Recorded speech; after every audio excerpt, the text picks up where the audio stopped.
वचन म्हणजे दुधारी तरवार. प्रभू, तुझं वचन मला योग्य रीतीने हाताळता यावं आणि त्याच्याद्वारे केवळ तुझ्याच पवित्र नावाचं गौरव व्हावं असं तू कर. प्रभू, आमचे नेत्र तू घड आणि तुझ्या शास्त्रातल्या अद्भुत गोष्टी तू आमच्या नजरेस पाड. आमचे अंतःकरण तू घड आणि त्याद्वारे तू आम्हाला तुझ्या शास्त्रातल्या गोष्टी तू आम्हाला कळवू देत. धन्यवाद प्रभू येशू ख्रिस्त, याच्या नावाने मागितलं म्हणून तो ऐक. आमेन. प्रियानो, पुन्हा एक वार ह्या 9 महिन्याच्या प्रदीर्घ कालावधीनंतर आपण समक्ष पवित्र मंदिरामध्ये देवाची आराधना, उपासना, त्याचं गौरव करण्यासाठी एकत्रित झालो. खरोखर देवाच्या नावाला यावेळेस आपण गौरव देऊयात. 9 महिन्याच्या या मोठ्या संकटातून आपण सर्वजण बाहेर पडत आहोत. प्रियांनो, गेल्या 9 महिन्यापासून आपण कोविड-19 या जगव्यापी महामारीचे एक मोठं युद्ध, एक झुंज आपण करत आहोत. एवढंच नव्हे, आमच्यातील कित्येक प्रियजन, काही आमचे कुटुंबीय, आमचे मित्रपरिवार यांचे आम्ही ह्या युद्धामध्ये आम्ही गमावलेले आहेत. अजूनही ही लढाई, ही झुंज अजून संपलेली नाही. कोविड-19 या महामारीला आपण सर्वजण गेले 9 महिने सामोरे गेलेले आहोत. केवळ मनुष्यहानी झाली एवढंच नाही, तर अनेक ठिकाणी वित्तहानी देखील झालेली आपण पाहत आहोत. अनेकांनी आपल्या नोकऱ्या गमावलेल्या आहेत. अनेकांचे व्यवसाय बुडीत खात्यात गेलेले आहेत. आर्थिक नुकसान बरेच जणांचं झालेलं आपल्याला दिसत आहे.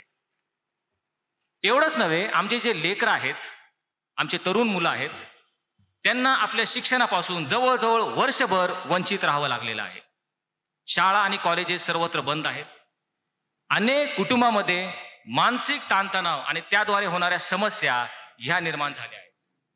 एकूणच जर आपण पाहिलं तर गेल्या 9 महिन्यामध्ये आपली संपूर्ण जीवनशैली बदलून गेलेली आहे असं आपल्याला दिसतं.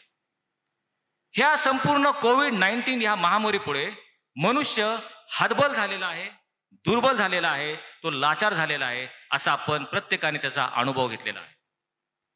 आणि मग आपणास एक प्रश्न पडतो की एवढी संकट, महामारी ही परमेश्वरने आमच्यावर का लादली?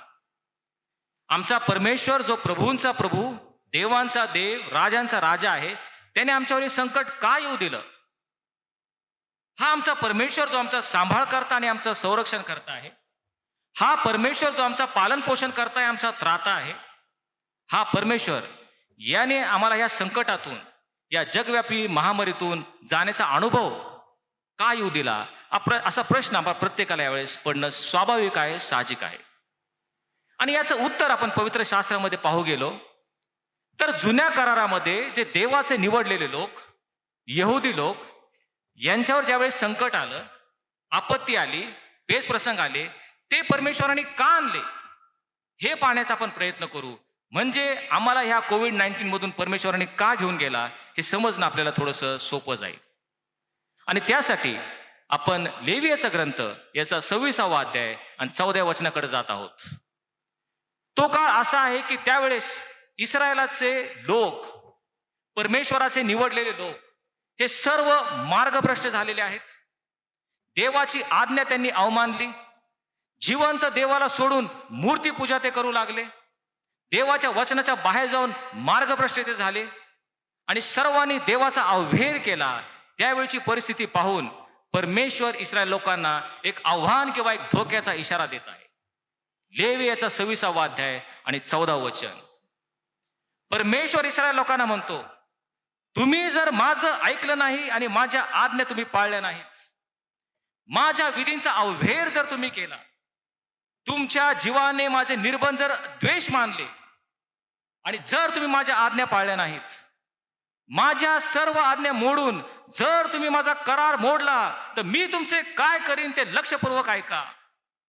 परमेश्वर म्हणतो, मी तुमचे नगरे उजाड करीन, तुमची पवित्र स्थळे मी ओसाड करीन आणि तुमच्या सुगंधी द्रव्यांचा वास मी घेणारच नाही, असं परमेश्वर म्हणतो. ज्यावेळेस आम्ही या कोविड-19च्या महामारीतून चाललेलो असताना, ही मोठी संकट, ही आपत्ती, हा मोठा प्रादुर्भाव होत असताना, मृत्यूचं थैमान आमच्या समोर चाललेलं असताना, परमेश्वराचं हे वचन आमच्या समोर आहे. तो म्हणतो, ज्या ज्या वेळेस तुम्ही माझे वचन पाळलेले नाहीत, माझ्या मार्गात तुम्ही चाललेला नाही, माझ्या आज्ञेचा अवहेर तुम्ही केला, त्यावेळेस मी तुमचे नगरे ओसाड करीन. गेल्या 9 महिन्यात आपण सर्वांनी अनुभव घेतला आहे. या देशाच्या पाठीवरील प्रत्येक नगर ओसाड पडलेली आपल्याला दिसत होती. सर्व व्यवहार ठप्प झाले होते. प्रत्येक जण लॉकडाऊन मध्ये, क्वारंटाईन मध्ये होता. नगर ओसाड पडली होती. सर्व हॉस्पिटल्स पेशंटनी भरभरून वाहत होती. सर्व वैद्यकीय यंत्रणा कोलमडून पडली. इतके पेशंट हॉस्पिटलमध्ये ऍडमिट झाले होते. संपूर्ण नगरांना एक स्मशानभूमी किंवा कब्रस्थानाचं चित्र आपल्याला दिसत होतं. संपूर्ण नगरे ओसाड करील. परमेश्वर म्हणतो, मी तुमचे नगरे ओसाड करीन. पुढे तो म्हणतो, मी तुमचे पवित्र स्थाने ओसाड करीन. आमचे जे पवित्र स्थाने आहेत हे देखील त्याने ओसाड केली. गेले 9 महिने, 15 मार्चला झालेली आपली शेवटची उपासना आणि त्यानंतर आज आपली उपासना होत आहे. बरोबर 9 महिने आमची पवित्र स्थळे ओसाड पडली होती. परमेश्वर म्हणतो, तुम्ही माझे वचन ऐकले नाहीत, माझ्या मार्गात तुम्ही चालला नाहीत, तर तुमची मंदिरे मी ओसाड करीन. तुमच्या सुगंधी द्रव्याचा वास मी घेणारच नाही. होय, जे तुम्ही माझे उपासक आहात, माझे विश्वासणारे आहात, त्यांना मी पाठमोरा होईल. माझं तोंड मी तुमच्यापासून फिरवीन. तुमच्या प्रार्थना आणि विनंत्या मी ऐकणार नाहीत. तुम्ही केलेले अर्पण ह्याचा स्वीकार मी करणार नाहीत. तुमच्या सुगंधी द्रव्याचा वास मी घेणार नाही. परमेश्वराचा आम्हाला धोक्याचा इशारा आहे. त्याचे विश्वासणारे जर त्याच्यापासून बहकून गेले, त्याच्या आज्ञा त्यांनी पाळल्या नाहीत, तर परमेश्वर हा कोप आमच्यावर आणून तो म्हणतो, मी तुमचे नगरे ओसाड करीन. आणि त्याप्रमाणे तो म्हणतो, तुमच्या सुगंधी द्रव्याचा वास मी घेणार नाही. हे सर्व का झालं? आपण पाहतो, ज्या वेळेस पवित्र शास्त्रामध्ये मंडळीची स्थापना झाली. मंडळीची स्थापना केव्हा झाली? जुन्या करारामध्ये कुठं मंडळी हे नाव आपल्याला दिसत नाही. परंतु ज्या वेळेस प्रभू येशू ख्रिस्ताच्या पुनरुत्थानानंतर 50वा दिवस, ज्याला पेंटिकॉस्ट दिवस म्हणतो, त्यावेळेस पवित्र आत्मा प्रत्येक शिष्यावर आला आणि त्यावेळेस मंडळीची स्थापना झाली असं आपल्याला दिसतं. आणि त्या दिवसानंतर ह्या 2000 वर्षाचा काळ जो गेलेला आहे, त्या 2000 वर्षाच्या काळाला मंडळीचं युग किंवा चर्च एज असं म्हटलेलं आहे. आणि ह्या मंडळीच्या काळामध्ये अनेक संकट आली, आपत्ती आल्या, पेच प्रसंग आले, अनेक सरकारकडून कायदे निर्माण झाले. परंतु इतका प्रदीर्घ काळ परमेश्वराची पवित्र स्थळे कधीच बंद झालेली आपल्याला दिसली नाहीत. परंतु गेल्या 9 महिन्यामध्ये जगभरातून सर्व पवित्र स्थळे ओसाड पडलेली, बंद झालेली आपल्याला दिसतं. यावरून परमेश्वर आम्हाला काहीतरी सुचवण्याचा प्रयत्न करत आहे. त्याला आम्हाला काहीतरी सांगायचं आहे. ते काय, ते आज आपण विशेष करून यावेळेस पाहणार आहोत. सर्वप्रथम हे की ज्या ज्या वेळेस मंडळीवर एखादं संकट आलं, आपत्ती आली, बिकट प्रसंग आला, सैतानी हल्ले त्या मंडळीवर झाले, त्या संकटानंतर मंडळीमध्ये एक नवी चेतना उत्पन्न झाली, एक नवा उत्साह निर्माण झालेला आहे असं आपल्याला दिसतं. मंडळी पुनरुज्जीवित झालेली, नव संजीवन घडून आलेलं आणि पुन्हा एक वार मोठ्या आवेशाने, धडानेने परमेश्वराची सेवा मंडळी करू लागली, हे आपल्याला इतिहासात दिसत आहे. आणि म्हणून परमेश्वराला आम्हाला हेच दाखवून द्यायचं आहे, हे संकट गेल्यानंतर मग पुन्हा एक वार या मंडळीने पुनरुज्जीवित व्हावं, आमच्यामध्ये एक संजीवन यावं आणि परमेश्वराची सेवा मी अधिक जोमाने आवेशाने करावी, ही परमेश्वराची आमच्याबद्दलची इच्छा आहे. क्वारंटाईन हा शब्द आपल्या सर्वांना आता परिचित आहे. 9 महिन्यामागं कदाचित बऱ्याच जणांना क्वारंटाईन हा शब्द माहिती नसेल, परंतु आता क्वारंटाईन म्हणजे आपल्या सर्वांना ठाऊक आहे. क्वारंटाईन म्हणजे काय? क्वारंटाईन म्हणजे त्या मनुष्याला किंवा त्या व्यक्तीला वेगळं केलं जातं.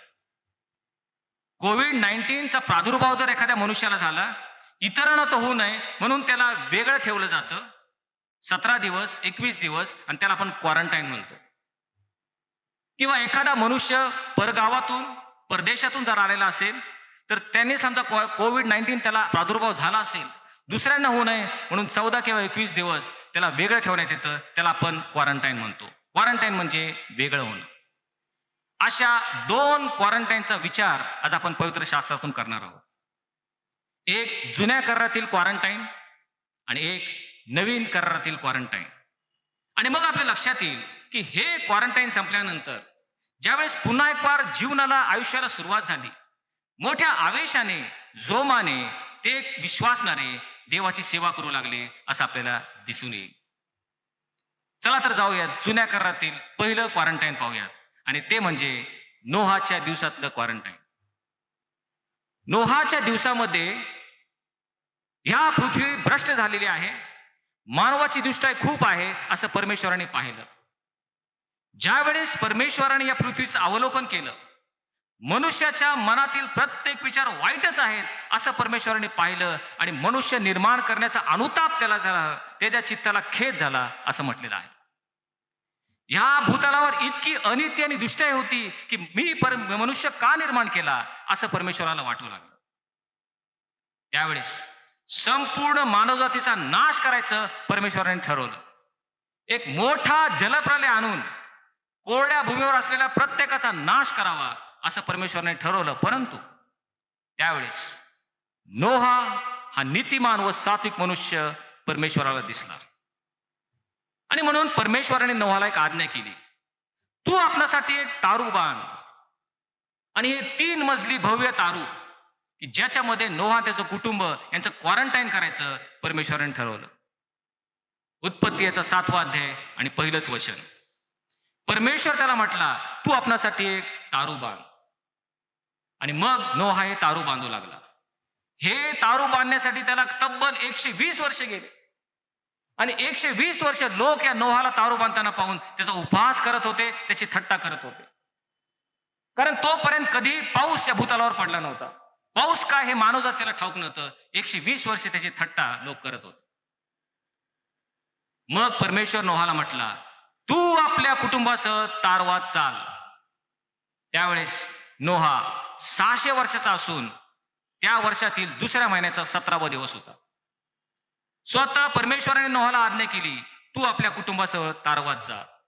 नोहा, त्याची बायको, त्याचे 3 मुलं शेम, हाम आणि याफेत, आणि त्यांच्या 3 बायका म्हणजे सुना, असे 8 जण तारवात गेले. त्यांच्या समवेत काही पशु आणि पक्षी हे देखील तारवात गेले. आणि 7व्या अध्यायाच्या 15व्या वचनात असं म्हटलंय, मग परमेश्वराने त्या तारवाचं दार लावलं. स्वतः परमेश्वराने या 8 जणांचं क्वारंटाईन त्या तारवामध्ये केलेलं आपल्याला दिसतं. आणि ते तारवाचं दार लावल्यानंतर मग परमेश्वराने आकाश कपाटे उघडली, आणि मुसळधार पाऊस आणि जलप्रलय 40 दिवस आणि 40 रात्र या भूतलावर आला. ह्या कोरड्या भूमीवर असणारा प्रत्येक नाकपुडीत श्वास असणारा मनुष्य मरण पावला असं म्हटलेलं आहे. त्यानंतर 150 दिवस म्हणजे 5 महिने या भूतलावर पाणी होतं. आणि त्यानंतर असं म्हटलंय, उत्पत्तीचा 8वा अध्याय पहिलं वचन, मग परमेश्वराने तारवात असलेला नोहा व त्याचं कुटुंब यांची आठवण केली. जरी नोहा क्वारंटाईन मध्ये होता, तारवात होता, तरी परमेश्वर त्यांना विसरला नाही. त्याची नजर त्यांच्यावर होती. परमेश्वराने त्यांची आठवण केली. जरी आम्ही क्वारंटाईन मध्ये होतो, आमची सामूहिक उपासना होत नव्हती, एकमेकाला आम्ही भेटत नव्हतो, तरी प्रत्येक कुटुंबाकडे परमेश्वराचं लक्ष होतं. मग प्रत्येकाची आठवण तो करतो. ह्या क्वारंटाईन पिरियडमध्ये, ह्या लॉकडाऊनमध्ये प्रत्येकाची गरज ख्रिस्त येशूमध्ये परमेश्वराने गौरवाने भागलेली आहे. आणि मग असं म्हटलेलं आहे, ज्या वेळेस नोहा 601 वर्षाचा झाला, त्याच्या दुसऱ्या महिन्याच्या 27व्या दिवशी, म्हणजे बरोबर 1 वर्ष आणि 10 दिवसांनी परमेश्वर नोहाला म्हटला, तू आपल्या कुटुंबासह तारवातून बाहेर ये. नोहा, त्याची बायको, त्याची 3 मुलं आणि त्याचे 3 सुना तारवातून बाहेर आल्या. 1 वर्ष आणि 10 दिवस क्वारंटाईन मध्ये राहिल्यानंतर तारवातून ते सर्व बाहेर आले. ज्या वेळेस क्वारंटाईन संपला आणि ते बाहेर येऊन पाहतात, तो काय सर्व गोष्टी बदललेल्या त्यांना दिसल्या. ही संपूर्ण सृष्टी बदलून गेलेली आहे. एक नवी सुरुवात झालेली त्यांना दिसली. जी दुष्ट आणि अनिती केलेली मानवजात ही संपूर्ण नष्ट झालेली त्यांनी पाहिली. आता नवी उत्पत्ती ते पाहत होते. संपूर्ण निसर्ग बदललेला त्यांना दिसला. आता नवी वनस्पती, नवी फुलझाडं, नवी फळझाडं, सर्व काय नवीन, नवे पशुपक्षी आणि नव्या मानवजातीला सुरुवात झालेली त्यांनी पाहिली. क्वारंटाईन संपल्यानंतर एक नवी उमेद, एक नवी आशा त्यांना दिसलेली आपल्याला दिसते. परमेश्वराने जो आशीर्वाद आदामान हवेला दिला होता, तोच आशीर्वाद नव्याने परमेश्वराने नोहा त्याच्या कुटुंबाला दिला. फलद्रूप व्हा, बहुगुणित व्हा आणि पृथ्वी व्यापून टाका. प्रियांनो, यावरून आम्हाला काय शिकायला मिळतं? ज्या वेळेस लॉकडाऊन संपला, त्यांचं क्वारंटाईन संपलं, एक नवी सुरुवात, एक नवी आशा, एक नवी उत्पत्ती झालेली आहे. त्याचप्रमाणे 9 महिन्यात आम्ही मोठ्या संकटातून गेलेलो आहोत, जीव घेण्या प्रसंगातून गेलेलो आहोत. परंतु आता आमचं क्वारंटाईन संपलेलं आहे, लॉकडाऊन संपुष्टात आलेला आहे. ह्या मंडळीला एक नवी आशा, परमेश्वरामध्ये एक नवी आशा, एक नवी उत्पत्ती आम्ही झाली पाहिजे. ही शिकवण आम्हाला नोहाकडून मिळते. आमची मंडळी पुन्हा एक वार नव्या उमेदीनं परमेश्वराची सेवा करण्यासाठी मी तयार झालं पाहिजे. आमची मंडळी पहिल्या मंडळीसारखी एक आदर्श मंडळी झाली पाहिजे. ह्याच क्वारंटाईन नंतर परमेश्वर आमच्याकडून ती अपेक्षा करू. पहिली आदर्श मंडळी कशी होती? प्रेषितांची कृत्ये याचा 2 अध्याय 42 वचन. त्यामध्ये असं म्हटलेलं आहे, ते सर्वजण प्रेषितांच्या शिक्षणात आणि सहवासात, भाकर मोडण्यात आणि प्रार्थना करण्यात तत्पर असत. ते सर्व एकत्र होते, त्यांचं सर्व सामायिक होते. ते प्रत्येक जण आपली जमीन आणि मालमत्ता विकून ज्याला ज्याला गरज पडेल तसं ते वाटून देत होते. ते सर्व दररोज पवित्र मंदिरामध्ये एक चित्ताने येऊन भाकर मोडत असत आणि प्रार्थना करत असत. ते देवाची स्तुती करत हर्षाने आणि सालस मनाने जेवित असत आणि प्रभू तारण पावलेल्या माणसाची दररोज त्यांच्यामध्ये भर घालत असत. अशी एक आदर्श मंडळी ही आमची व्हावी, अशी परमेश्वरांची आमच्याबद्दलची इच्छा आहे. हे क्वारंटाईन संपल्यानंतर आमच्या मंडळीमध्ये एक आमूलाग्र क्रांतिकारक बदल झाला पाहिजे. दररोज ती मंडळी प्रार्थना करत असत. आणि म्हणून आपण पाहतो आजकाल ऑनलाईन जे नवीन उपक्रम सुरू झालेले आहेत, फेसबुक आहे, व्हॉट्सॲप आहे, यूट्यूब आहे. दररोज परमेश्वराची प्रार्थना, उपासना आपल्याला त्या ठिकाणी पाहण्यास मिळते. त्यामध्ये आपण सहभागी होऊ शकतो. अशा प्रकारे दररोज प्रभूची प्रार्थना आणि उपासना यामध्ये आम्ही तत्पर असलं पाहिजे. त्या मंडळीसारखं आमच्यामध्ये ऐक्य असलं पाहिजे. ते सर्व एक होते, एक चित्ताने मंदिरामध्ये येत असत. असं आमच्या मंडळीमध्ये पुनरुज्जीवन आलं पाहिजे, संजीवन आलं पाहिजे. हेच आम्हाला या क्वारंटाईन नंतर दिसून येतं. पवित्र शास्त्रातील 2रं क्वारंटाईन ते नव्या करारामध्ये आहे. ज्यावेळेस प्रभू येशू ख्रिस्त मरण पावला, 3ऱ्या दिवशी तो पुनरुत्थित झाला. त्यानंतर 40 दिवस तो या भूतलावर होता आणि 40 दिवस त्यांनी अनेक लोकांना दर्शन दिलं असं आपण पाहतो. सर्वप्रथम त्याच्या मृतदेहाला सुगंधी द्रव्य लावलेल्या ज्या महिला आल्या होत्या त्यांना त्यांनी दर्शन दिलं. नंतर गालिलात जाऊन आपले जे 11 शिष्य होते त्यांना त्यांनी दर्शन दिलं. एवढंच नव्हे तर करंथीकरास पत्र याचा 15वा अध्याय 6वे वचन याच्यामध्ये असं म्हटलेलं आहे, तो 500हून अधिक जणांना दिसला. 40 दिवस सर्वांना पुनरुत्थित ख्रिस्ताने दर्शन दिल्यानंतर 40व्या दिवशी येशू ख्रिस्त आपल्या सर्व शिष्यांना घेऊन एका डोंगरावर गेला आणि तो त्यांना म्हटला, तुम्ही यरूशलेम सोडून जाऊ नका, तर मी तुम्हाला सांगितलं जे देवाची देणगी आहे ते देणगीची तुम्ही वाट पहा. कारण योहानाने तुमचा बाप्तिस्मा पाण्याने केला खरा, पण लवकरच तुमचा बाप्तिस्मा पवित्र आत्म्याने होणार आहे. असं म्हणून त्यांच्या डोळ्या घेत तो स्वर्गात घेतला गेला. आणि ही आज्ञा ऐकल्यावर सर्व शिष्य एकत्रित आले आणि ते एका खोलीत जाऊन प्रार्थना करू लागले. सर्वजण खोलीत गेले. ती खोली त्यांनी बंद केली. शिष्यांच्या क्वारंटाईनला सुरुवात झाली. गुडघ्यावर जाऊन प्रार्थना करण्यास त्यांनी सुरुवात केली. 1 दिवस झाला, 2रा दिवस झाला, 3, 4, 10 दिवस हे शिष्य क्वारंटाईन मध्ये होते. प्रभूने त्यांना आज्ञा केली होती, देवाने माझ्या पित्याने एक देणगी तुम्हाला देणार आहे, त्या देणगीची तुम्ही वाट पहा. 10 दिवस त्या देणगीची ते वाट पाहत होते. आणि मग 10व्या दिवशी म्हणजे ख्रिस्ताच्या पुनरुत्थानानंतर 50वा दिवस, ज्याला पेंटिकॉस्ट दिवस म्हटलेला आहे, त्यामध्ये असं म्हटलेलं आहे, हे सर्व शिष्य क्वारंटाईन मध्ये एका खोलीमध्ये गुडघ्यावर प्रार्थना करत असताना अचानक मोठ्या सोसाट्याच्या वाऱ्याचा नाद त्यांना ऐकू आला. ते संपूर्ण घर त्याने भरून गेलं आणि वेगवेगळ्या होत असलेल्या अग्नीच्या जीवा त्यांना दिसल्या. त्या प्रत्येकावर उतरल्या. प्रत्येक शिष्य पवित्र आत्म्याने परिपूर्ण झालं. त्यांना सामर्थ्य प्राप्त झालं आणि ते ईश्वरी संदेश देऊ लागले. ज्या वेळेस त्यांना पवित्र आत्म्याने परिपूर्ण केलं, बरोबर 10 दिवसानंतर ह्या 11 शिष्यांनी घरची दारं उघडली आणि घरची दारं उघडून ते बाहेर पडले. त्यावेळेस एक वेगळे शिष्य झालेले आपल्याला दिसतं. प्रत्येक शिष्यामध्ये एक आमूलाग्र क्रांतिकारक बदल झालेला आपल्याला दिसत आहे. हेच 11 शिष्य जे जीवाला घाबरून लपले होते, येशू ख्रिस्ताला गेत्सेमने बागेमध्ये अटक केल्यावर सर्वजण आपल्या घरी पळून गेले, जीवाला घाबरून. ते सर्वांनी येशूला सोडलं होतं. ते सर्व शिष्य पवित्र आत्म्याने परिपूर्ण झाल्यावर क्वारंटाईन संपताच घराच्या बाहेर जाऊन संपूर्ण जगाला स्वार्थ सांगून शेवटी प्रत्येक जण ख्रिस्तासाठी रक्तसाक्षी होण्यास तयार झाला. एक वेगळा बदल त्यांच्यामध्ये झालेला आहे. जुने शिष्य उरले नाही, ते एक नवी उत्पत्ती झाली. हा क्वारंटाईन नंतर झालेला त्यांच्यामध्ये बदल आहे. पेत्र जो पिलाताच्या वाड्यासमोर येशूला त्याने 1 नाही 2 नाही 3 वेळा त्याने नाकारलं. एक दासीला तो घाबरला. होय, मी त्या मनुष्याला ओळखतच नाही, तो म्हटला. तो शपथ वाहून आणि शाप करून म्हटला, मी त्या मनुष्याला ओळखत नाही. 3 वेळा येशूला नाकारणारा पेत्र ज्यावेळेस त्याचा क्वारंटाईन मधून तो बाहेर पडला, पवित्र आत्म्याने परिपूर्ण झाला, त्याच यहुदी लोकांसमोर तो उभा राहिला आणि त्या यहुदी लोकांकडे बोट करून तो म्हणतो, तुम्ही येशूला धरून अधर्म्याच्या हातून वधस्तंभाला खेळलं, तुम्ही जीवनाच्या अधिकाराला जीवे मारलं. निर्भयपणे बिनधास्तपणे संपूर्ण यहुदी समाजाला त्याने बोट दाखवून म्हटलं, तुम्ही येशू ख्रिस्ताला मारलेला आहे.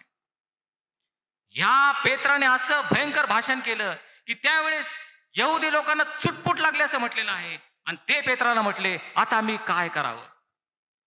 त्यावेळेस पेत्र त्यांना सांगतो, प्रभू येशू ख्रिस्ताच्या नावावर विश्वास ठेवा, त्याचा बाप्तिस्मा तुम्ही घ्या, म्हणजे तुमच्या पापांची क्षमा होईल आणि तुम्हाला पवित्र आत्म्याचं दान प्राप्त होईल.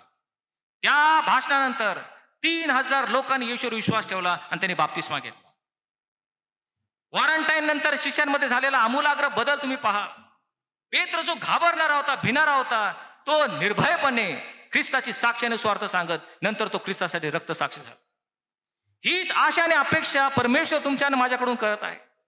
क्वारंटाईन संपला तर त्यातून आपण बाहेर पडत असताना आपण एक बदलणारे शिष्य, पूर्ण बदल झालेला, ज्याच्यामध्ये आमूलाग्र क्रांतिकारक बदल झालेला आहे. एक नव्या जोमाने आता ख्रिस्ताची उपासना आणि आराधना करत आहे. आत्म्याने आणि खरेपणाने ख्रिस्ताची उपासना करणारे शिष्य, असा बदल आमच्यामध्ये व्हावं, हीच क्वारंटाईन नंतर परमेश्वराची आमच्याबद्दलची इच्छा आणि अपेक्षा आहे.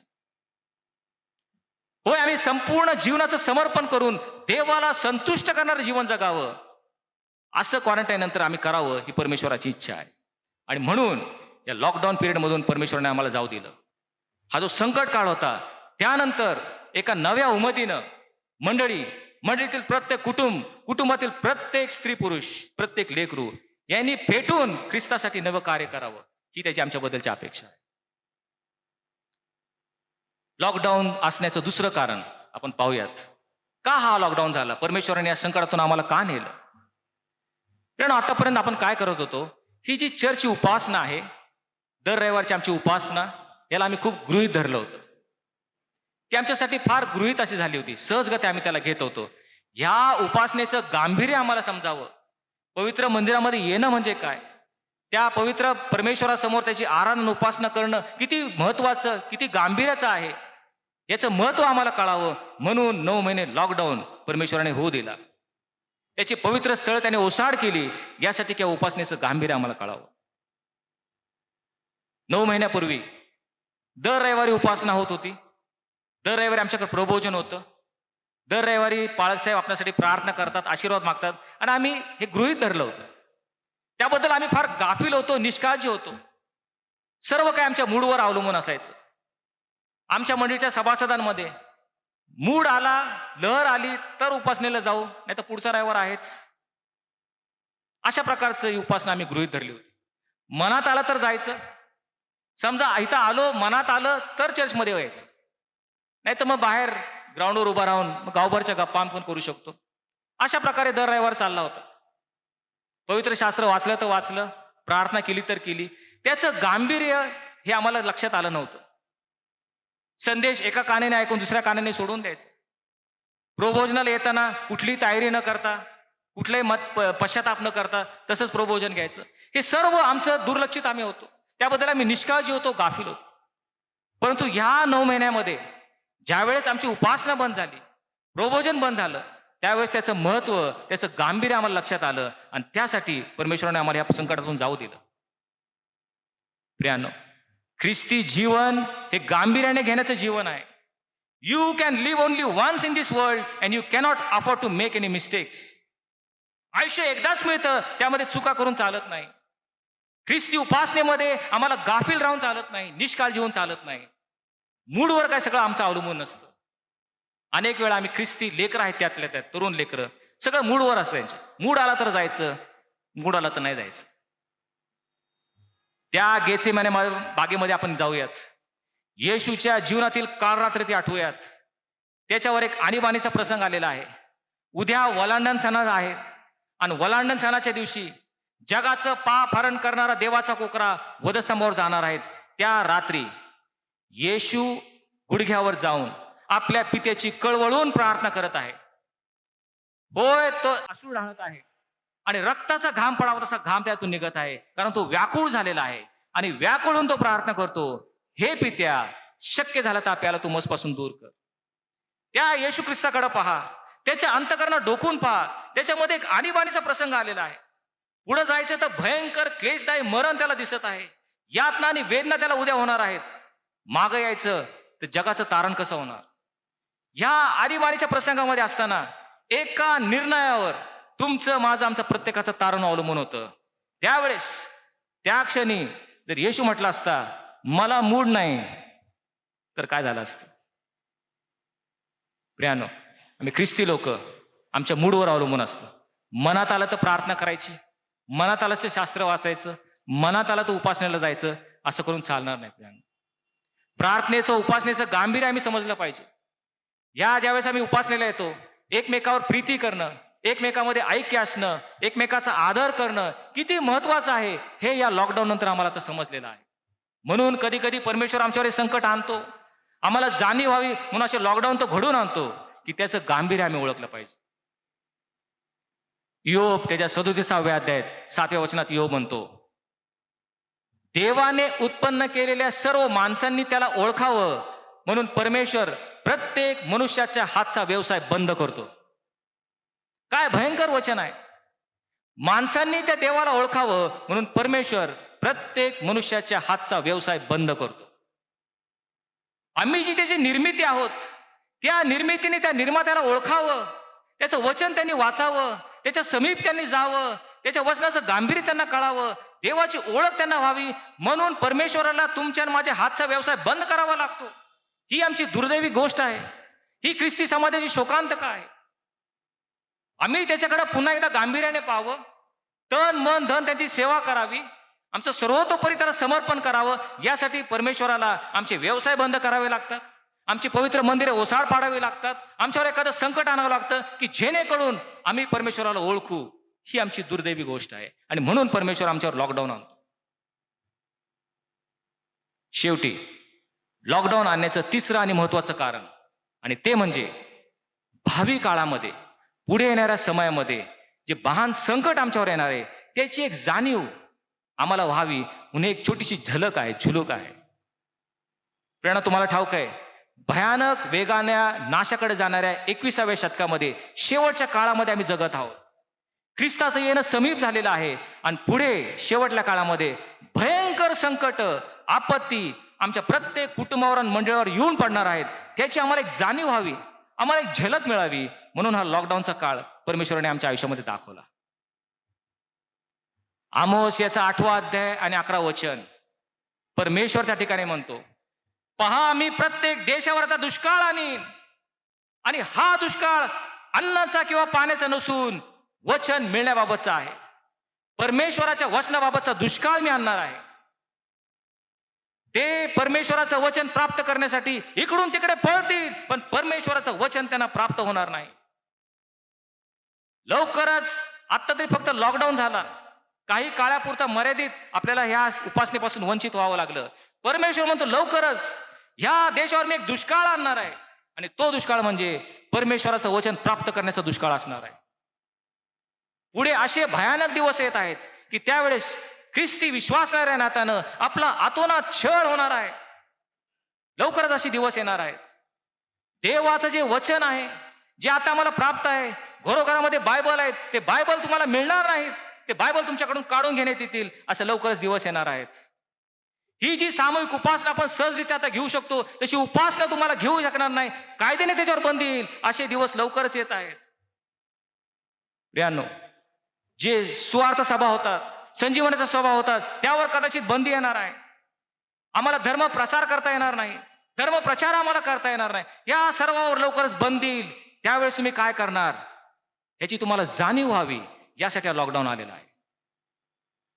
तुम्ही कल्पना करा, जर देवाचं वचन तुमच्या हातात नसेल, बायबल तुमच्याकडून काढून घेण्यात आलं, तुम्ही काय वाचणार आहात? आणि त्यासाठी देवाचं वचन आम्ही वाचावं, नवे नुसतं वाचू नये, ते मनन करावं, ग्रहण करावं, आपल्या हृदयामध्ये साठवून ठेवावं. ही तुम्हाला जाणीव होण्यासाठी हा लॉकडाऊन पिरियड आणला. म्हणून तुम्हाला सांगतो, परमेश्वराने यहुदी लोकांना सक्त ताकीद दिली होती. अनुवादाचा ग्रंथ याचा 6वा अध्याय 6वं वचन, परमेश्वर त्या इस्रायल लोकांना म्हटला, ज्या गोष्टी मी तुम्हाला बजावून सांगत आहेत त्या आपल्या हृदयात ठसव. त्या नुसत्याच वाचून उपयोग नाही, त्या हृदयात ठसवल्या पाहिजे. माझं प्रत्येक वचन तुझ्या हृदयामध्ये ठसलं पाहिजे. कारण जर तुझ्याकडून बायबल काढून घेण्यात आलं, ते वचन तुला पाठ पाहिजे, ते आपल्या हृदयात ठसव. ते तुझ्या मुलाबाळांच्या मनावर ते बिंबव. ते वचन नुसतं सोडून देऊ नको, मुलाबाळांच्या मनावर बिंबव. आणि बाजारात चाललेला असताना, घरी बसलेला असताना, निस्ता उठता त्याविषयी तू बोलत जा. ते आपल्या हाताला चिन्ह दाखल बांध, आपल्या डोळ्याच्या मध्यभागी कपाळपट्टी म्हणून त्या लाव, आपल्या दारांच्या बाह्यावर आणि फाटकावर त्या लिही. ह्या वचनाचं गांभीर्य तू ओळख. वचन किती महत्वाचं आहे हे तू ग्रहण कर, आत्मसात कर, त्याप्रमाणे तुझ्या जीवनाचं परिवर्तन कर. नाही तर लवकरच परमेश्वर म्हणतो, असं आम्ही दुष्काळ आणणार आहे की वचन प्राप्तीचा दुष्काळ असेल, तुला वचन प्राप्त होणार नाही. तुझी इच्छा असून तुला पवित्र शास्त्र वाचता येणार नाही, कारण तुझ्याकडून ते काढून घेतलं जाईल. इच्छा असून उपासनेला जाता येणार नाही, कारण उपासना मंदिरं कायद्याने बंद केली जातील. त्यावेळेस तुम्ही काय करणार आहात याची जाणीव करून देण्यासाठी हा लॉकडाऊन आतापर्यंत आलेला आहे. प्रियानो, लक्षात ठेवूयात, जरी लॉकडाऊन उठला असेल, पुन्हा जर तो आला, तशी परिस्थिती आली, एक मंदिर असं आहे की ते कधीच बंद होत नाही, आणि ते म्हणजे करंथीकरास पहिलं पत्र याचा 3रा अध्याय आणि 16वं वचन. संत पौल त्या ठिकाणी म्हणतो, तुमचं शरीर हे देवाचं मंदिर आहे आणि त्यामध्ये त्याचा आत्मा वास करतो, हे तुम्हाला ठाऊक नाही काय? देवाचं मंदिर पवित्र आहे आणि तेच तुम्ही आहात. जरी पुढे पुन्हा लॉकडाऊन झाला, पवित्र स्थळ बंद झाली, तरी तुमचं शरीर जे देवाचं मंदिर आहे ते कधीच बंद होऊ शकणार नाही. आणि म्हणून तुमच्या शरीराने देवाची उपासना करण्यासाठी आपण सज्ज होऊयात. येशूने म्हटलेलं आहे, देव आत्मा आहे आणि त्याच्या उपासकांनी त्याची उपासना आत्म्याने आणि खरेपणाने केली पाहिजे. ही उपासना आत्म्याने आणि खरेपणाने करण्यासाठी इथून पुढे आपण सर्वजण सज्ज होऊयात, प्रार्थना करूयात. प्रभू, आज लॉकडाऊन त्याची कारणं ही तू आम्हाला दाखवून दिली आहेस. होय परमेश्वर, या लॉकडाऊनमधून बाहेर पडल्यानंतर आम्ही एक नवी उत्पत्ती व्हावं. जुनं ते होऊन गेलं, पहा ख्रिस्तामध्ये एक नवी उत्पत्ती आम्ही व्हावं, ही तुझी आमच्याबद्दलची आजची इच्छा आणि अपेक्षा आहे. याबद्दल आम्ही तुझ्या नावाला धन्यवाद देतो. प्रभू, लॉकडाऊनचं गांभीर्य आम्ही समजावं आणि खरोखर जर इथून पुढे बिकट प्रसंग आले, संकट आले, तर आम्ही त्यासाठी सज्ज व्हावं, तयार व्हावं. म्हणून या लॉकडाऊनमधून तू आम्हाला घेऊ दिलंस. प्रभू, इथून पुढचं जीवन पवित्र आत्म्याने कंठित करण्यासाठी आम्ही प्रत्येकाला तू सहाय्य कर. धन्यवाद प्रभू येशू ख्रिस्त, याच्या नावाने मागितलं म्हणून तो आहे. आमेन.